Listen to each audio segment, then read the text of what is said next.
तुम्हारे वजह का लेट हो रहा है। आवाज नहीं अमीन भाई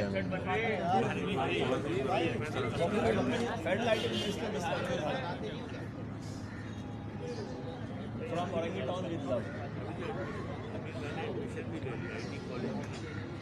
तो इनका दाखिला कराया खुशी चल रहा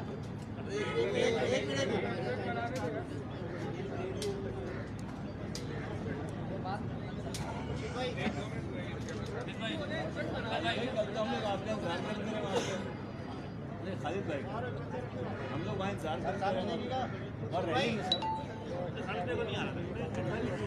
दावत दी थी।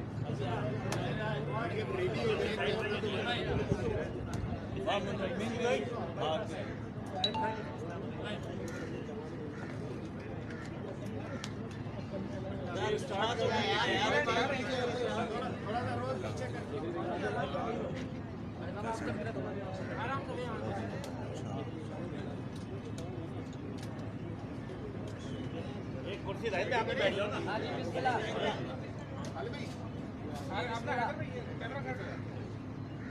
औज़ुबिल्लाहिमिनश्शैतानिर्रजीम बिस्मिल्लाहिर्रहमानिर्रहीम। मोहतरम साथी हज़रात, कैमरामैन अस्सलाम वालेकुम। आज की ये प्रेस कॉन्फ्रेंस चंद दिन पहले ही से तयशुदा थी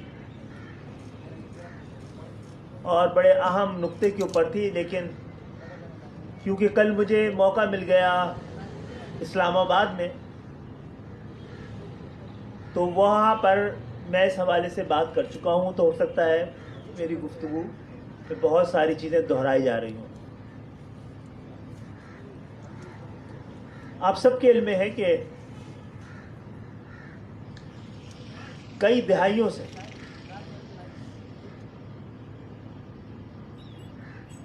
सिंध के शहरी इलाके और खुसूसन कराची उनको जिंदगी की हर शोबे में पीछे रखने, उनको कम गिने जाने, उनकी नुमाइंदगी को सिर्फ 25% कर देने, वो शहर जो आज भी तमाम तर नाइंसाफियों के बावजूद, तमाम तर ज्यादतियों के बावजूद, तमाम तौर पर नजरअंदाज कर देने के बावजूद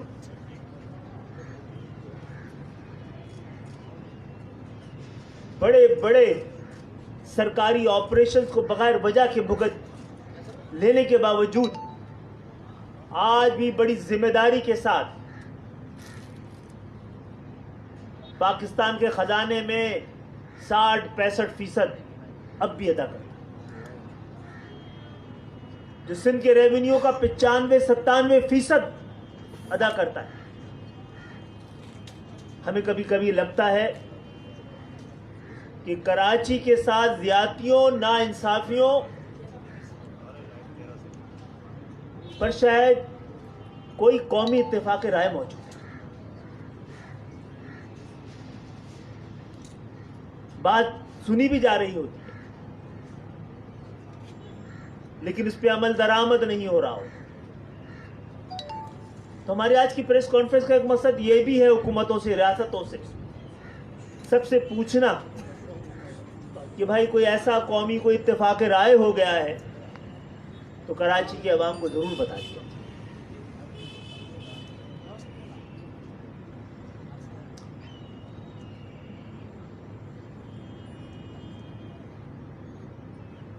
कराची के लोग, सिंध के शहरी इलाकों के लोग, हैदराबाद, मीरपुर खास, नवाबशाह, सक्खर और उसके अलावा कई 20 बड़े शहर सिंध के 47 में, क्योंकि हिंदू मेजॉरिटी शहर थे,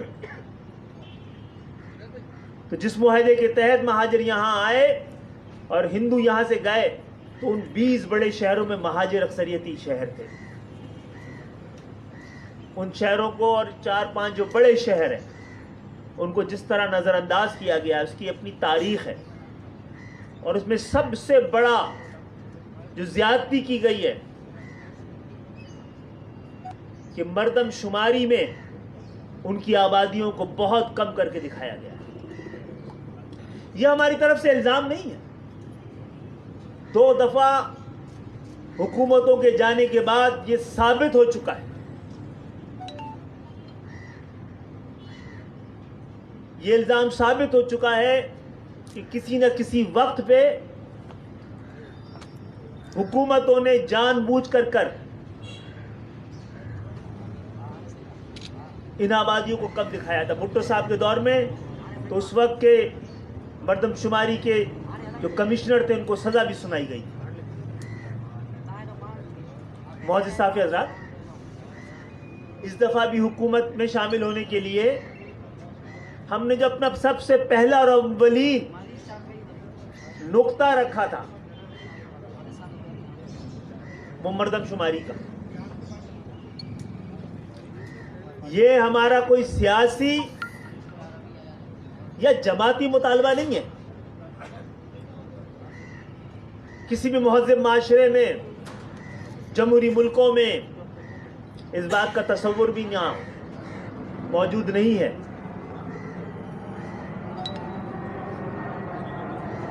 کہ لوگ لاپتہ ہوں. ہم نے اپنے ان 100-125 کارکنان جو لاپتہ ہیں، آپ بھی بتائیے، میڈیا بھی بتائے، حکومت اور ریاست بھی بتائے، کیا اپنے لاپتہ ساتھیوں کی بازیابی کا مطالبہ کرنا غیر آئینی، غیر اخلاقی، غیر اسلامی ہے؟ کیا کسی اور سیاسی جماعت کے ساتھ ایسا ہو رہا ہے؟ لیکن ہم نے مردم شماری کے مطالبے کو اس مطالبے پہ بھی فوقیت دی. ہمارا پہلا مطالبہ یہ نہیں ہے کہ ہمارے انپریزیڈنٹڈ کسی کے ساتھ نہ ہوا ہو. جو ہمارے ساتھ ہوا ہے کہ ہمارے آفیسز بند ہیں. یہ مطالبہ بھی پہلے مطالبے کے طور پہ ہم نے نہیں رکھا تھا. ہم یہ مطالبہ تو نہیں کر رہے کہ ہم سے کیے گئے وعدے کے مطابق کابینہ میں ہمارے ایک فرد کا اضافہ ہونا چاہیے. یہ مطالبہ پہلے دن سے بھی ہمارا نہیں تھا. ہم سے کہا گیا تھا کہ آپ کی کابینہ میں موجودگی حکومت کو مستحکم کرنے کا باعث بنے گی اور جمہوریت کو مستحکم کرنے کا باعث بنے گی. ہم ایک ایسے مطالبہ، ہم نے اپنا اولین مطالبہ کہا تھا کہ جو نہ صرف سندھ کے شہری علاقوں بلکہ پورے پاکستان کی بقا کے لیے اور استحکام کے لیے بڑا ضروری ہے. کیونکہ یہ شہر جو بڑی ذمہ داری کے ساتھ پورے ملک کو چلا رہا ہے، اگر اس کی آبادی بھی صحیح نہیں گنی گئی اور وہاں اس آبادی کی بنیاد پر وسائل کی ایلوکیشن بھی صحیح طرح نہیں کی گئی، تو یہ شہر جو آہستہ آہستہ گزشتہ 15 سالوں میں ایک بڑے دیہات کی شکل اختیار کرتا جا رہا ہے، ڈوب رہا ہے، ٹوٹ رہا ہے، اپنے حصے کے تمام ٹیکس دے رہا ہے، پانی کا ٹیکس دیتا ہے اور پانی نہیں ملتا، صفائی کے ٹیکس دیتا ہے اور صفائی کے انتظامات نہیں ہیں، ٹوٹ پوٹ سڑکوں کی تعمیر کے ٹیکس دیتا ہے اور اس کے پیسے سے کہیں اور کی سڑکیں بن رہی ہیں. جس کو آپ نے گزشتہ 15 سال میں تمام نوکریوں سے باہر رکھا ہے. آپ نے اپنے اقدامات سے یہ میسج دیا ہے اس شہر کو اور ان شہروں کو، سندھ کے شہری علاقوں کو، کہ پاکستان کی نوکریوں پر آپ کا کوئی حق نہیں ہے.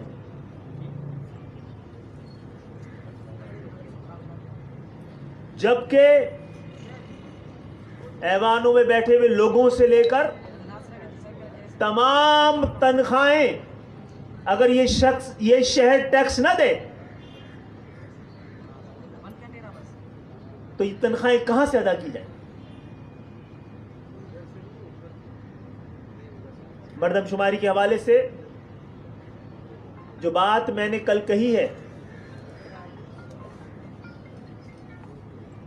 وہ مکمل بات ہے. حکومت نے اس پہ ایگری کیا تھا ہمارے ساتھ.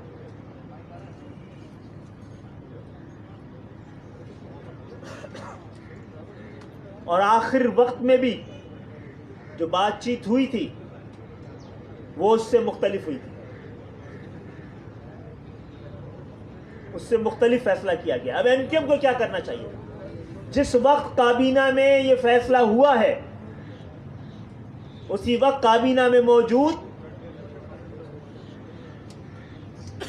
ایم کیو ایم کے نمائندے نے، ایم کیو ایم کے وزیر نے اس پہ نہ صرف شدید احتجاج کیا، بڑا سخت قسم کا اختلافی نوٹ بھی لکھا.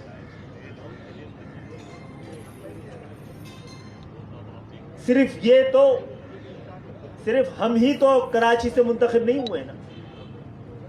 ایم کیو ایم پہ تنقید کرنے والے ان لوگوں سے کیوں نہیں پوچھ رہے جنہیں کسی بھی طرح سے یہاں سے جتا دیا گیا؟ ہم حکومت کا حصہ ہیں، وہ حکومت ہیں. انہوں نے اس حوالے سے کیا گیا؟ میڈیا اس حوالے سے خاموش نظر آ رہا ہے. ہم نے اپنے حصے کی بات بھی کر لی ہے، اسٹینڈ بھی لے لیا، اور وہ اسٹینڈ قائم رہے گا. یہ اولین مطالبہ اور اولین نقطہ ہے، اور اسی نقطے پر حکومت سے ہمارے تعلقات کی عمارت کھڑی ہے.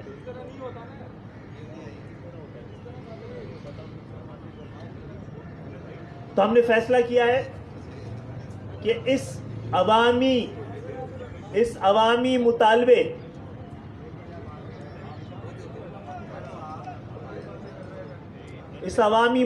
کے لیے عوام سے ہم نے رجوع کرنے کا فیصلہ کیا ہے. اب متحدہ قومی موومنٹ کی پورا تنظیمی ڈھانچہ گلیوں محلوں میں جا کر، علاقوں میں جا کر، ٹاؤنز میں جا کر عوام سے اپنے اگلے لاہ عمل کے حوالے سے ان کی رائے معلوم کریں گے. ہم سمجھتے ہیں اور کراچی میں اور سندھ کے شہری علاقوں میں جو مردم شماری ہوئی ہے، عدالتیں بھی اس کے حوالے سے فیصلہ دے سکتی تھی. یہاں پر ووٹرز اور شناختی کارڈ تقریباً 2.5 کروڑ اس شہر سے جاری ہوئے ہیں، اور آبادی 1 کروڑ 60 لاکھ دکھائی گئی ہے. اس کو غلط ثابت کرنے کے لیے کسی دوبارہ مردم شماری کی نہیں، وہ اتنے بڑی ثبوت موجود ہیں کہ یہاں پر آبادی کو غلط بلکہ آدھا دکھایا گیا ہے.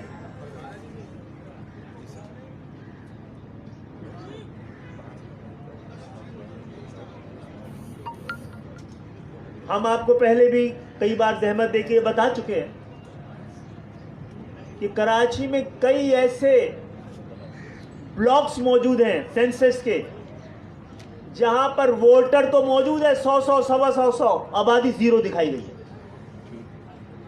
اس سے زیادہ ثبوت عدالتوں کو اور کیا چاہیے؟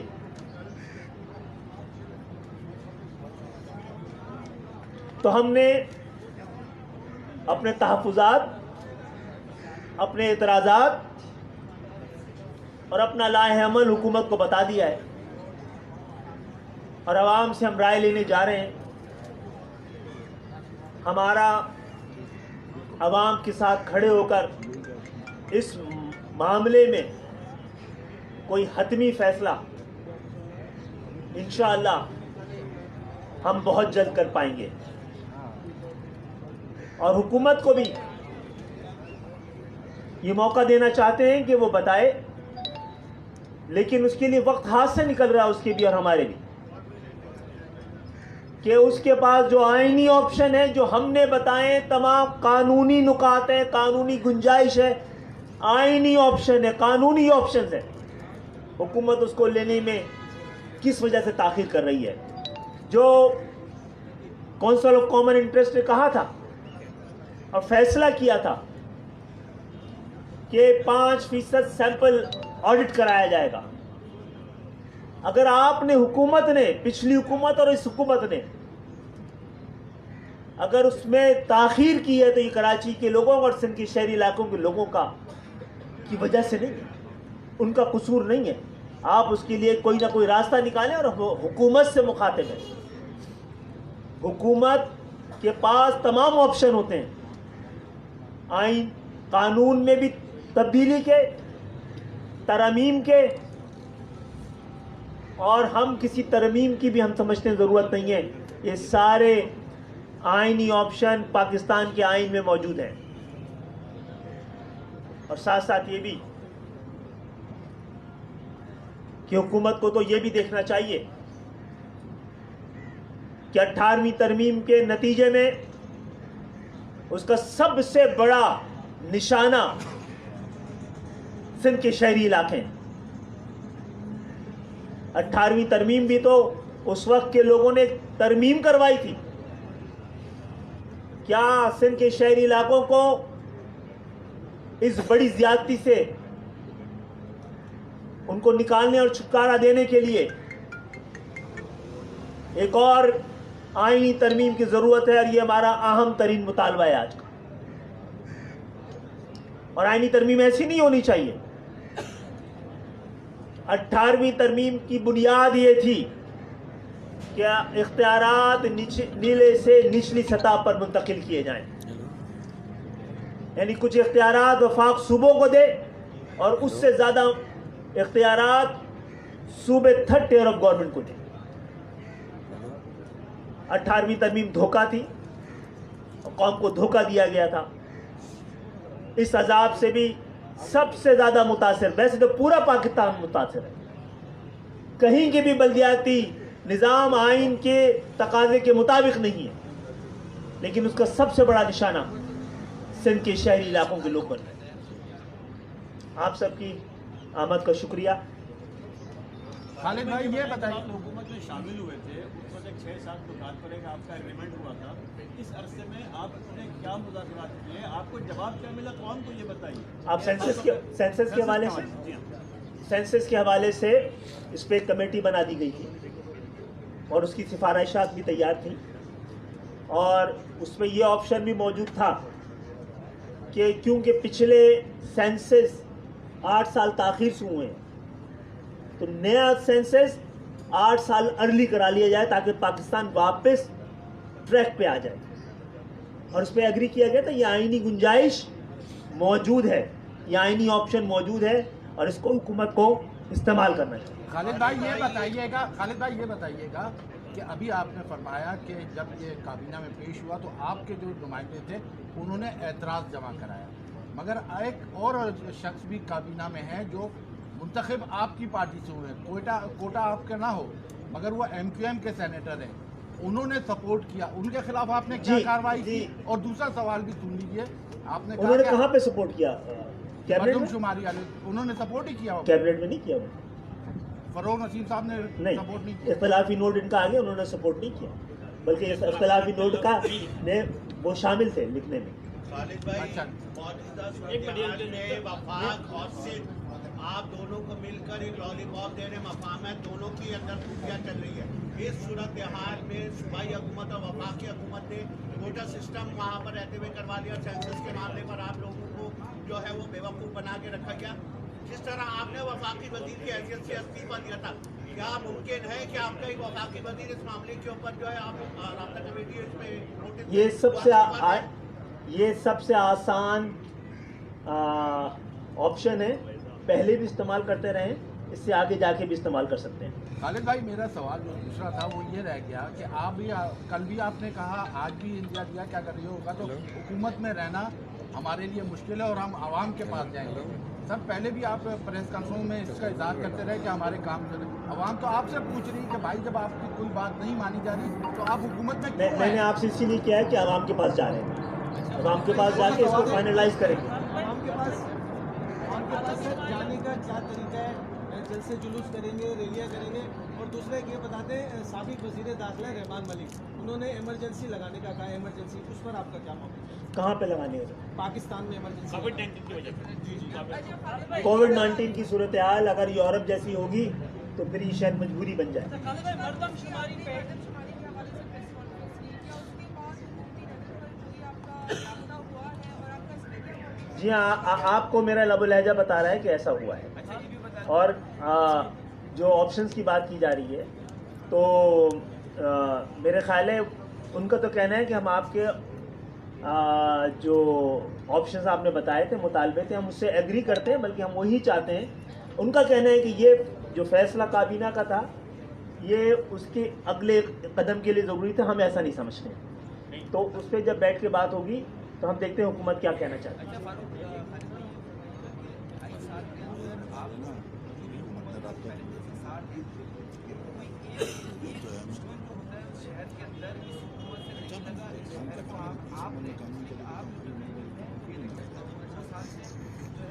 वैसे तो कुछ और भी लोग हैं जिनको जितवा दिया गया। जी, लेकिन कोई फंड जारी नहीं हुआ, तो ये तमाम जो चीज़ें आपसे की गई थी, किए गए वादे, कोई अमल दरामद हुआ नहीं इससे।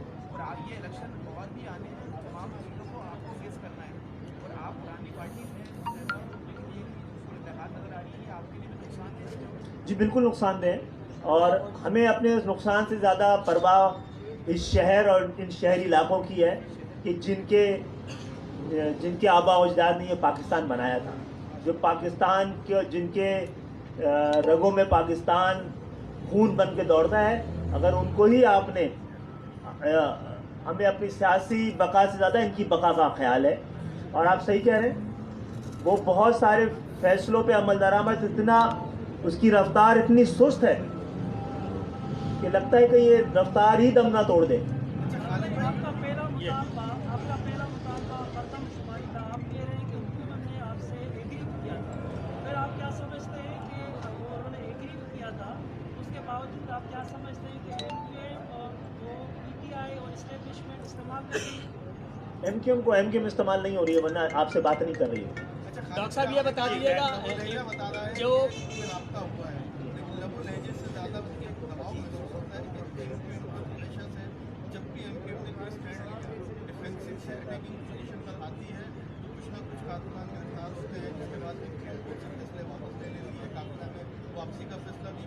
अच्छा, काबीना में वापसी का फैसला जो है, उस वक्त भी हमने कहा था कि कम से कम मैं नहीं जाऊंगा। इसका मसला था कि ये ऑप्शन हमारे पास मौजूद था, वो दबाव से अलग हटकी थी। जी डॉक्टर साहब ये बता दीजिएगा, मर्दमशुमारी का मामला सबके सामने रहा। मर्दमशुमारी में सिर्फ सरकारी इदारे जो हुकूमत के थे वो नहीं थे, उनके अलावा भी कुछ लोग थे जिन्हें ताकतवर हल्के भी कहा जाता है। उनका क्या स्टांस है, वो क्यों नहीं गिनना चाहते, वो क्यों नहीं इंसाफ करते कि कराची में अगर 2.5 करोड़ लोग हैं, उन्होंने भी तो रजिस्टर में एंट्री की थी, उनके पास कैसे एंट्री कम हो गई? मेरा ख्याल है ये बात की जानी भी ज़रूरी है, और हमें मौका मिला तो ये बात करेंगे भी। और उसके अलावा भी बहुत सारे अवामिल होते हैं, जिसमें कि वो गैर मुल्की फंडिंग भी होती है, जिसकी बुनियाद भी किया जाता है। लेकिन मैं समझता हूँ कि ये सारी चीज़ें हुकूमत की विल हो तो मुश्किल नहीं है। ये बताइए कि इस वक्त जो है, एक जो ज़रूरत है एमक्यूएम को, एक मजबूत एमक्यूएम होनी चाहिए, बजाय ये धड़ेबंदी के खात्मे के एक मुनज़्ज़म अंदाज में सामने खड़े हों और अपने मुतालबात को तस्लीम कराएं, तो उसके लिए क्या वर्किंग है आपकी? देखिए, धड़ेबंदी तो है नहीं, अवाम और कारकुनान, आपने 18 का इलेक्शन देख लिया ना, अगर उसमें इंजीनियरिंग नहीं होती तो हमारे अलावा तो किसी को एक वोट भी नहीं पड़ा है। इंजीनियरिंग किसने की थी? इंजीनियरिंग हुई है ना। किसने की थी बता दें। अच्छा, पाकिस्तान की जमहूरियत इतनी आज़ाद है कि मैं ये कह सकूं कि जो उस वक्त की निगरान